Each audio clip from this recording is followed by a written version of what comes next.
ಇಲ್ಲಂತೂ 50 ಮೀಟರ್ಗೆ ಒಬ್ರು ಗನ್ ಹಿಡ್ಕೊಂಡು ನಿಂತಿರ್ತಾರ ಅಂದ್ರೆ ನೀವು ನಂಬ್ತೀರಾ? ಹೌದು, ನೀವು ನಂಬಲೇಬೇಕು. ನಾನು ಹೋಗಿರೋದು ಪೆಹಲ್ಗಾಮ್ಗೆ, ಅಂದ್ರೆ ಕಾಶ್ಮೀರದ ಒನ್ ಆಫ್ ದ ಬೆಸ್ಟ್ ಪ್ಲೇಸ್ಗೆ. ಆ ಪ್ಲೇಸ್ ಬಗ್ಗೆ ಹೇಳ್ತೀನಿ, ಫುಲ್ ವ್ಯೂ ನ ತೋರಿಸ್ತೀನಿ. ವಿಡಿಯೋನ ಪೂರ್ತಿ ನೋಡಿ ಸೇವ್ ಮಾಡ್ಕೊಳ್ಳಿ. ರೀಸೆಂಟ್ ಆಗಿ ಟೆರರಿಸ್ಟ್ ಅಟ್ಯಾಕ್ ಆಗಿದ್ ಕೂಡ ಇಲ್ಲೇ. ಈ ಪೆಹಲ್ಗಾಮ್ ನ ಎಕ್ಸ್ಪ್ಲೋರ್ ಮಾಡಕ್ಕೆ ಕುದುರೆ ಮೇಲೆ ಹತ್ತಿ ನಾವು ಹೊರಟ್ವಿ. ಇಲ್ಲಿ horse ride experience totally next level ಇದೆ. ಕುದುರೆ ಮೇಲೆ ಕೂತ್ಕೊಂಡು ಯಾವ ಕಡೆ ನೋಡಿದ್ರು ಫುಲ್ ಯೂಸ್ ಮೌಂಟೇನ್ಸ್ ಕಾಣಿಸ್ತಾ ಇದೆ. ಇದನ್ನೆಲ್ಲ ನೋಡ್ಕೊಂಡು ಸುತ್ತಮುತ್ತ ಈ ಪೈನ್ ಟ್ರೀ ಫಾರೆಸ್ಟ್ ಮಧ್ಯ ಈ ರೈಡ್ ಮಾಡೋದೇ ಬೆಸ್ಟ್ ಫೀಲಿಂಗ್. ಇಲ್ಲಿಂದ ಡೈರೆಕ್ಟ್ ಆಗಿ ನಾವು ಹೋಗಿದ್ದು ಲಿಡರ್ ರಿವರ್ ಬ್ಯಾಂಕ್ ಹತ್ರ. ಎಂತ ವ್ಯೂ ಪಾಯಿಂಟ್ ಅಂದ್ರೆ ಕ್ಯಾಮರಾ ಕಣ್ಣಿಗೆ ಈ ರೀತಿ ಕಾಣಿಸ್ತಿದೆ, ಆದ್ರೆ ಇನ್ನ ರಿಯಲ್ ಆಗಿ ನೋಡಿದ್ರೆ ನಿಜವಾಗ್ಲೂ ಕಳ್ದೋಗ್ತೀರಾ. ಆ ವೆದರ್, ಆ ಕ್ಲೌಡ್ಸ್, ಆ ವಾಟರ್ ಫ್ಲೋ ಐ ಕ್ಲಾಸ್ ಅಂತಾನೆ ಹೇಳ್ಬೋದು. ಕ್ಯಾಮ್ರಾ ಆಫ್ ಮಾಡಿದ್ರು ಮನ್ಸಲ್ಲಿ ವಿಡಿಯೋ ರೆಕಾರ್ಡ್ ಆಗ್ತಾ ಇತ್ತು, ಆ ರೀತಿ ಇತ್ತು ಈ ಪ್ಲೇಸು.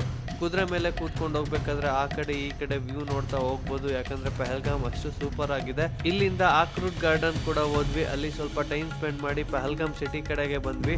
ಅಟ್ಯಾಕ್ ಆದ್ಮೇಲೆ ತುಂಬಾ ಪ್ಲೇಸ್ ನ ಕ್ಲೋಸ್ ಮಾಡಿದ್ರೆ, ಎಲ್ಲಾ ಕಡೆ ಫುಲ್ ಸೆಕ್ಯೂರಿಟಿ ಇದೆ. ಎಷ್ಟಕ್ಕೆ ಅಲೋ ಮಾಡಿದ್ರು ಅಷ್ಟನ್ನ ನೋಡ್ಕೊಂಡು ಮಾತ್ರ ಬಂದ್ವಿ. ಪೆಹಲ್ಗಾಮ್ ವಿಸಿಟ್ ನ ಕಂಪ್ಲೀಟ್ ಡೀಟೇಲ್ಸ್ ನ ನಾನು ಒಂದು ವಿಡಿಯೋ ಮಾಡಿ ಹಾಕಿದ್ದೀನಿ ನನ್ನ ಯೂಟ್ಯೂಬ್ ಚಾನಲ್ ಎಕ್ಸ್ಪ್ಲೋರರ್ ಮಾರುತಿ ರಾಮನ ಯೂಟ್ಯೂಬ್ ಚಾನಲ್ ಅಲ್ಲಿ ಇದೆ, ಹೋಗಿ ನೋಡ್ಬೋದು ನೀವು. ಇಲ್ಲಿ ನಾವು ಯಾವ ರೀತಿ ಸ್ಕ್ಯಾಮ್ ಆದ್ವಿ ಅನ್ನೋದು ನೆಕ್ಸ್ಟ್ ವಿಡಿಯೋದಲ್ಲಿ ತಿಳಿಸ್ತೀನಿ.